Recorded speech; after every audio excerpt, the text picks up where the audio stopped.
अब CSC के बारे में आपको बताते हैं। सिविल सेवा परीक्षा, सिविल सर्विसेज एग्जामिनेशन।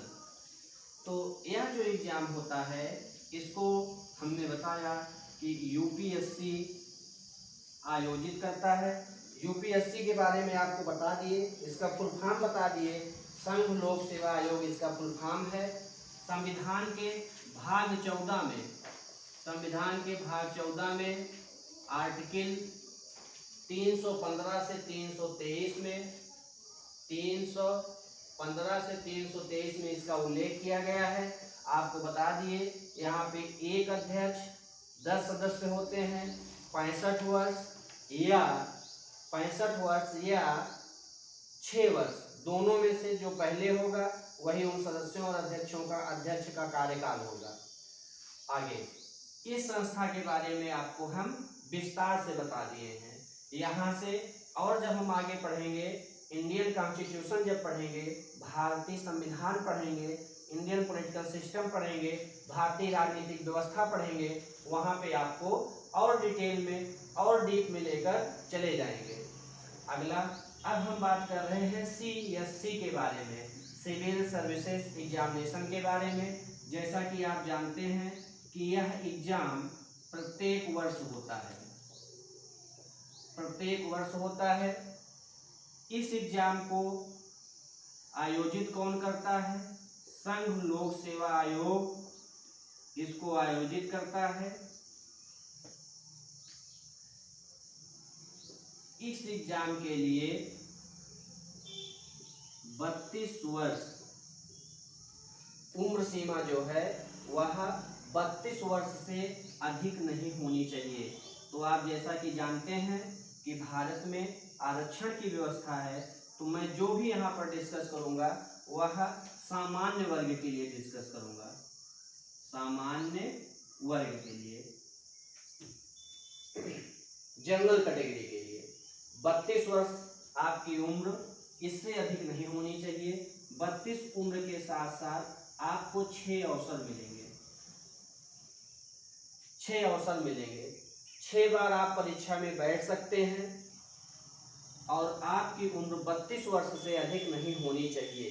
ये जो 6 अवसर हैं, इन अवसरों की गिनती एग्जाम देने पर होती है, एग्जाम देने पर होती है, ना कि फॉर्म भरने पर। फॉर्म भरने से कोई मतलब नहीं है। आप 21 साल से लेके लगातार 28 साल तक फॉर्म भरते रहिए, लेकिन अगर आप 3 बार ही परीक्षा दिए हैं तो आपका 3 ही अटेम्प्ट माना जाएगा।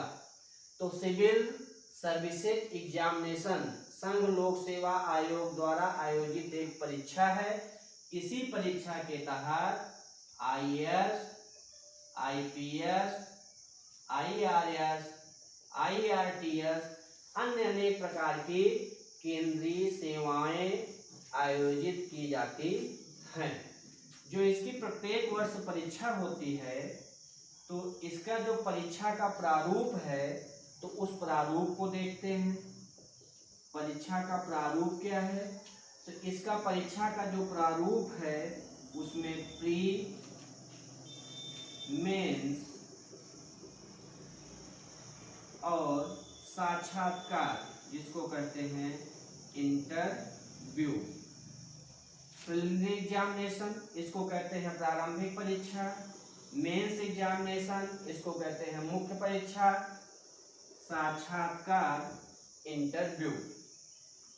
जो प्री होता है, प्री होता है जो, इसमें 2 पेपर होते हैं, पेपर 1, पेपर 2। इन पेपरों का नाम होता है, इन पेपरों का नाम होता है CSAT, CSAT 1 और CSAT 2। Civil services aptitude 1, civil services aptitude paper 2। ये जो पेपर 1 होता है ये 200 मार्क्स का होता है, 200 मार्क्स। ये जो 200 मार्क्स होते हैं ये 100 क्वेश्चंस इनटू 2 मार्क्स में डिवाइड होते हैं। मतलब 100 प्रश्न और 100 प्रश्न में एक प्रश्न 2 नंबर का, तो टोटल जो मार्क्स हो गया 200 मार्क्स हो गया। साथ ही यहाँ पर 1/3 निगेटिव मार्किंग होती है। 1/3 निगेटिव मार्किंग होती है। मतलब अगर आपने 3 प्रश्न गलत कर दिया, 3 प्रश्न आपने गलत कर दिया और आपने 10 प्रश्न सही किया है, तो आपका जो सही प्रश्न होगा 10, इसमें से एक प्रश्न माइनस हो जाएगा, तो आपके टोटल प्रश्न कितने हो जाएंगे? 9। तो फिर से आपको बता रहा हूं, जो सिविल सर्विसेज एग्जामिनेशन है, इसके प्रारूप में प्रीलिमिनरी एग्जामिनेशन, प्रारंभिक परीक्षा, मुख्य परीक्षा और साक्षात्कार होता है। प्रारंभिक परीक्षा में 2 पेपर होते हैं, पेपर 1, पेपर 2। सामान्य तौर से पेपर 1 को कह दिया जाता है सामान्य अध्ययन, और सामान्य तौर पर पेपर 2 को कहा जाता है सीसेट। जबकि यूपीएससी के नोटिफिकेशन में इसको कहा जाता है सीसेट पेपर 1, इसको कहा जाता है सीसेट पेपर 2। जो पेपर 1 होता है 200 नंबर का होता है, और इस 200 नंबर में एक क्वेश्चन 2 नंबर का होता है। टोटल नंबर हो जाते हैं 200। 1/3 निगेटिव मार्किंग रहती है। हम आपको समझा दिए कि अगर आपने 3 प्रश्न गलत कर दिया तो आपका एक क्वेश्चन माइनस हो जाएगा उन प्रश्नों में से आप जितने सही प्रश्न किए हुए हैं। उसी प्रकार यहाँ पे 80 प्रश्न होता है और एक प्रश्न 2.5 का होता है। यहाँ भी 1/3 निगेटिव मार्किंग होती है। और यहाँ पर सबसे बड़ी बात है कि यहाँ के प्रश्नों को मेरिट में इंक्लूड नहीं किया जाता है। यहाँ के प्रश्न में मात्र आप क्वालिफाई कर जाइए। यह क्या है? क्वालिफाई नेचर का है। मतलब यहाँ पे आप 33% मार्क ला दीजिए बस। यहाँ पर जैसे आप यहाँ पर 100 में 100 प्रश्न सही कर दीजिए, लेकिन अगर यहाँ पर आप 33% मार्क नहीं लाए हैं तो फाइनली आप फेल कर जाएंगे एग्जामिनेशन को। क्यों? क्योंकि इस पेपर का नेचर क्वालिफाइंग है। अगर आप इस पेपर को क्वालिफाई नहीं कर पा रहे हो तो आप फेल माने जाओगे। यहाँ पर क्या है? यहाँ पर कॉम्प्रिहेंशन है, जनरल मेंटल एबिलिटी है, कम्युनिकेशन स्किल है, डिसीजन मेकिंग है, डेटा इंटरप्रिटेशन है। ये सारी चीजें यहाँ पर है इस पेपर में। और इस पेपर में क्या है? सामान्य अध्ययन वाले पेपर में। तो सामान्य अध्ययन वाले पेपर में मैं आपको बता दे रहा हूँ क्या क्या है। सामान्य अध्ययन का पेपर 100 क्वेश्चन आएगा, each question 2 marks, total marks 200। और इसमें अगर आप 50 प्लस क्वेश्चन किए रहते हैं तो आप प्री पास हो जाते हैं। मतलब 200 में अगर आप 100 के आसपास हैं जनरल कैटेगरी में तो आप प्री पास हो जाएंगे। पेपर चाहे सरल हो चाहे कठिन हो, ट्रेंड कोई भी हो, उससे नहीं मतलब है। आप जानते भी हैं, कई बार आप लोगों ने आकर पूछा कि सर कितना कट ऑफ जाएगा। हरदम मैं यही कहा था कि 100 नंबर्स अगर आप पा रहे हैं, 50 क्वेश्चंस अगर आप सही कर ले गए हैं तो आप पास हो जाएंगे। आपने देखा, आपने जब मिलाया, अगर आपका 100 था तो आप पास थे। आप उसके आसपास 1-2 क्वेश्चन प्लस माइनस होता रहता है और आपने बताया कि हाँ सर आपने सही कहा था। इस सामान्य अध्ययन में यहाँ पे सबसे पहले सबसे पहले है भारतीय इतिहास,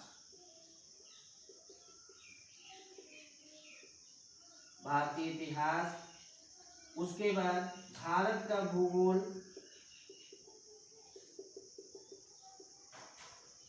विश्व का भूगोल,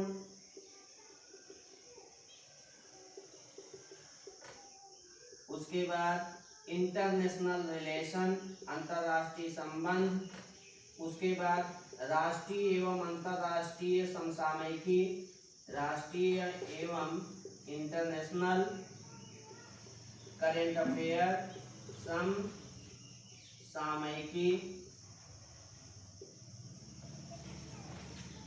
उसके बाद अप्लाइड साइंस एंड टेक्नोलॉजी, जैव प्रौद्योगिकी,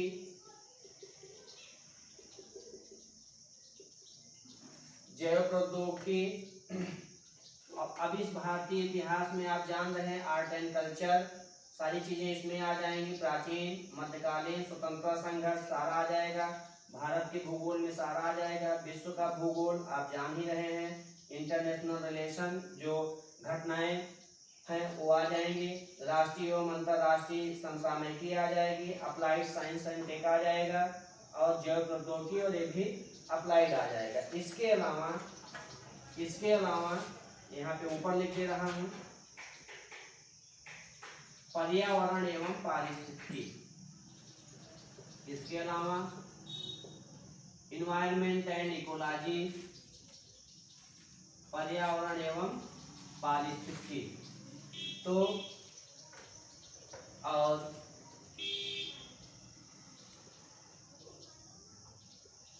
इंडियन इकोनॉमी, भारतीय अर्थव्यवस्था, और इसके अलावा भारतीय अर्थव्यवस्था के अलावा भारतीय इंडियन पॉलिटिकल सिस्टम, भारतीय राज्य व्यवस्था,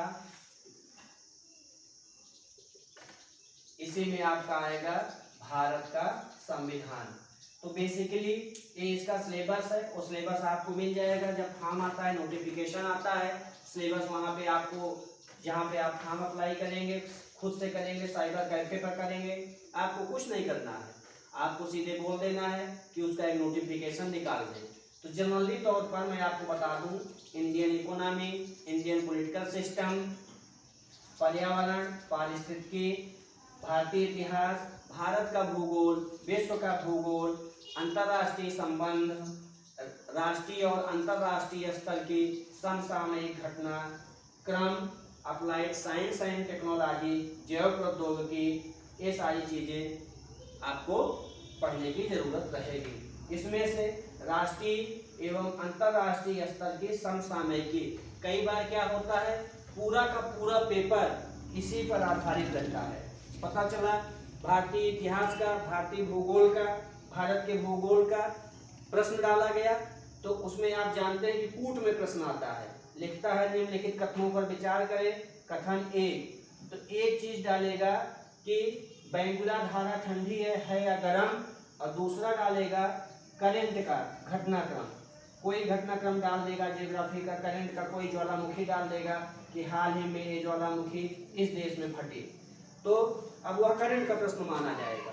तो यह इसका प्रश्न आने का, पेपर का, प्री का ये पाठ्यक्रम है।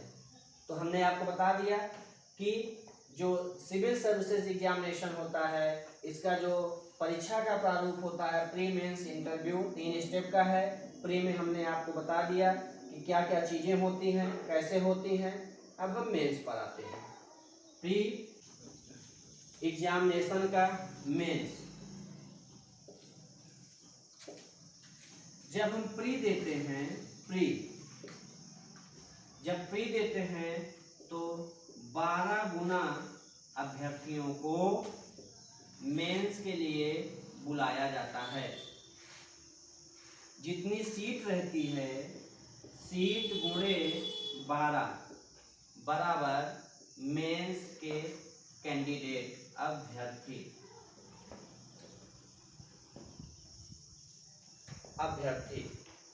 अभी मेंस में पहुंच गए।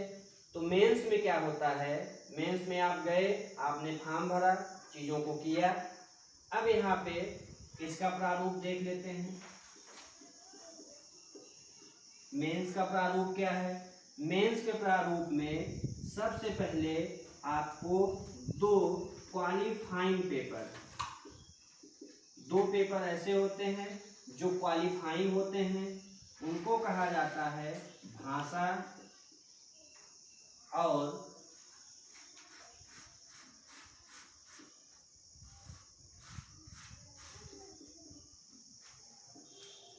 इंग्लिश।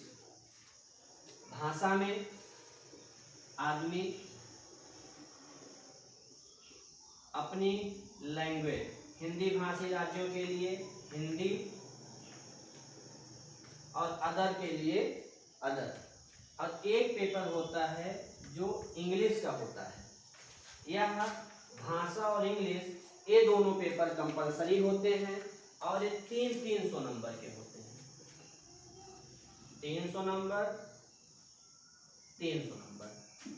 और इन दोनों पेपरों में मात्र 25% नंबर आपको लाना है। 25% आप नंबर ला लीजिए, आप क्या हो जाएंगे, पास हो जाएंगे। हिंदी मीडियम के छात्रों के लिए ये इंग्लिश का पेपर समस्या खड़ा करता है। जैसे जब मैं खुद ही तैयारी कर रहा था तो ये डर रहता था कि कहीं इंग्लिश का पेपर रुक ना जाए, तो ऑप्शनल से ज़्यादा इंग्लिश पढ़ने लगता था। कई बार हमारे मेंस में इंग्लिश में इतने अच्छे नंबर आ जाते थे कि मुझे लगता था कि अरे ये तो इंग्लिश मीडियम से भी अच्छे नंबर हैं।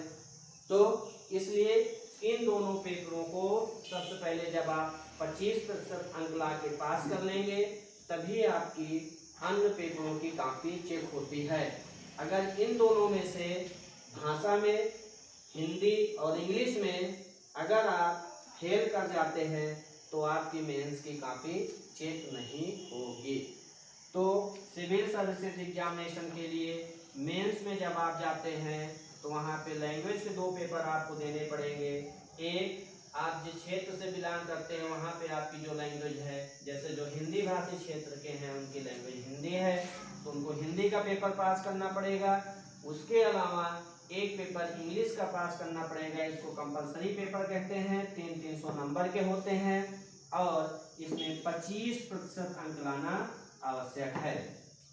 इन दोनों पेपरों के अलावा यहाँ पर मेंस में और कितने पेपर होते हैं हम आपको बताने का प्रयास कर रहे हैं। मेंस का जो पेपर होता है तो पहला जो पेपर होगा इसको कहा जाता है निबंध, ऐसे। यहाँ पे मैं लिख रहा हूँ पेपर और यहाँ पे लिख रहा हूँ मैं मार्क, मतलब नंबर। जो निबंध होगा वो क्या होगा, 250 नंबर का होगा। उसके बाद दूसरा पेपर जो होगा उसको कहते हैं जीएस पेपर 1, ये भी कितने का होगा, 250 का होगा। उसके बाद तीसरा जो पेपर होगा उसको कहते हैं जीएस 2, यह भी कितने का होगा, 250 का होगा। उसके बाद चौथा जो पेपर है वह होता है जीएस 3, यह भी कितने का होगा, 250 का होगा।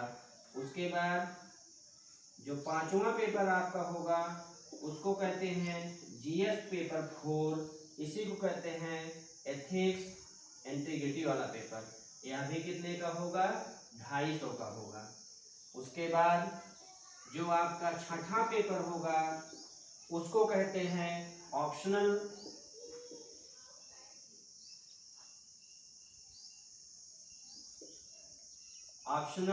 पेपर 1, यह कितने का होगा, 250 का होगा।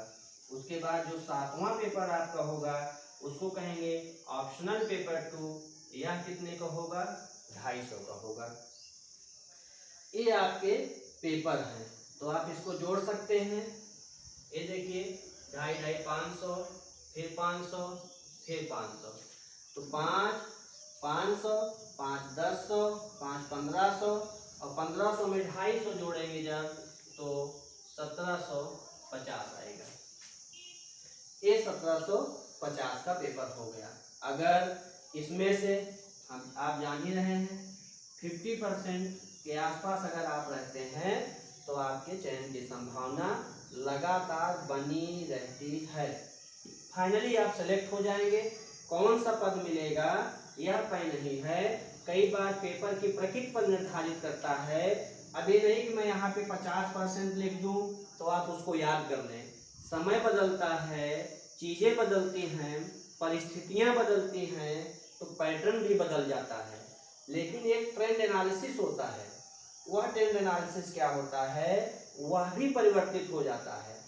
तो ट्रेंड एनालिसिस के तहत अगर इसमें से 50% मार्क्स आप ला लेते हैं तो आपकी संभावना क्या हो जाएगी, प्रबल हो जाएगी कि आप कोई ना कोई पद पा जाएंगे। तो ये हो गया मेंस का। मेंस में निबंध होगा, जीएस पेपर 1 होगा, पेपर 2 होगा, पेपर 3 होगा, पेपर 4 होगा और ऑप्शनल 1, ऑप्शनल 2, टोटल मिला के 1750 का होगा। तो इस तरीके से आपका मेंस का पेपर हो गया।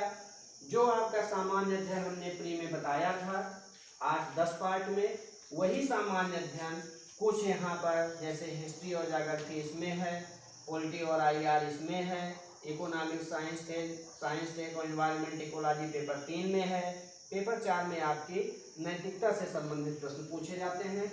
ऑप्शनल सब्जेक्ट आप जो भी चाहें डिसाइड कर सकते हैं। जैसे मेरा ऑप्शनल फिलॉसफी था, दर्शन शास्त्र था, ये चीज है। ये हो गया आपका मेंस का 1750 का। जब आप मेंस पास करते हैं तो मेंस पास करने के बाद हम आपको बता दें, एक सीट पर 2 कैंडिडेट को कॉल किया जाता है। किसके लिए? साक्षात्कार के लिए। साक्षात्कार के लिए। तो 1750 मेंस का नंबर, 275 साक्षात्कार का नंबर।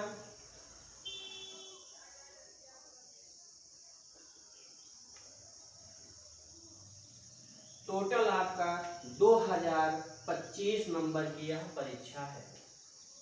2025 नंबर की यह परीक्षा है। तो आज के वीडियो में आज हमने आपको यह बताने का प्रयास किया है, यह समझाने का प्रयास किया है कि सिविल सर्विसेज एग्जामिनेशन क्या होता है। तो सिविल सर्विसेज एग्जामिनेशन संघ लोक सेवा आयोग द्वारा आयोजित एक परीक्षा है जिसमें आईएएस, आईपीएस, आईएफएस का मतलब इंडियन फॉरेन सर्विस, केंद्रीय इंडियन फॉरेन सर्विस, भारतीय विदेश सेवा, यह एक केंद्रीय सर्विस है। इन परीक्षाओं का आयोजन किया जाता है। इनको आयोजित करने वाली संस्था का नाम संघ लोक सेवा आयोग है। हमने आपको संघ लोक सेवा आयोग के बारे में भी यहाँ पर डिस्कस कर दिया, इसलिए बता दिए कि बार बार आपको समझ में आएगा कि संघ लोक सेवा आयोग क्या है। तो सीएससी में और यूपीएससी में दोनों में अंतर कर दिया। आपको अगर पूछा जाए कि आप किस एग्जाम की तैयारी करते हैं तो आप तुरंत बता दीजिए कि सीएसई, सिविल सर्विसेज एग्जामिनेशन। तो आपसे पूछा जाएगा इस एग्जाम को कौन कराता है तो आप बताएंगे यूपीएससी। तो आपसे पूछा जाएगा कि यूपीएससी क्या होती है तो आप बताएंगे कि यह एक स्वतंत्र संवैधानिक संस्था है जिसका उल्लेख भारतीय संविधान में भाग 14 के तहत अनुच्छेद 315 से 323 तक किया गया है। इसमें एक अध्यक्ष और 10 सदस्य होते हैं, लेकिन सदस्यों की संख्या का वर्णन या निर्धारण भारतीय संविधान में नहीं किया गया है। इसका निर्धारण कौन कर सकता है? इसका निर्धारण राष्ट्रपति कर सकता है। और इसमें एक अध्यक्ष और 10 सदस्य होते हैं जिनकी सेवा शर्तों का निर्धारण भी राष्ट्रपति करता है। और ये लोग 65 वर्ष या 6 वर्ष तक अपने पद पर बने रहते हैं। इनमें से जो भी पूरा होता है उनको पदमुक्त होने का आधार वही निर्धारित कर दिया जाता है। तो मित्रों, हम ये बताने का प्रयास कर रहे थे कि सिविल सर्विसेज एग्जामिनेशन क्या है, कौन सी संस्था आयोजित करती है। फिर हमने बताया कि यह सिविल सर्विसेज एग्जामिनेशन है, इसको केंद्रीय भर्ती अभिकरण यूपीएससी आयोजित करती है। फिर इसका प्रारूप हमने बताया, प्री, मेंस, इंटरव्यू, सिलेबस बताया, मार्क्स बताया, नेगेटिव मार्किंग बताया। अब आप जान गए होंगे कि सिविल सर्विसेज एग्जामिनेशन क्या है। तो यहीं पर मैं अपनी बातों को विराम देता हूं, आप लोगों को गुड लक बोलता हूं, ढेर सारी शुभकामनाएं देता हूं। आप इस वीडियो को देखें, लाइक करें, शेयर करें, सब्सक्राइब करें, कमेंट बॉक्स में जो न समझ में आया हो उसको लिखने का जरूर प्रयास करें। मैं Pushpendra Nath Mes, TRG academy let's target your goal से आपका स्वागत करता हूं, अभिनंदन करता हूं। हम लोग फिर मिलते हैं नेक्स्ट वीडियो में। Thank you. I'm an icon, and I'm a girl about a 10.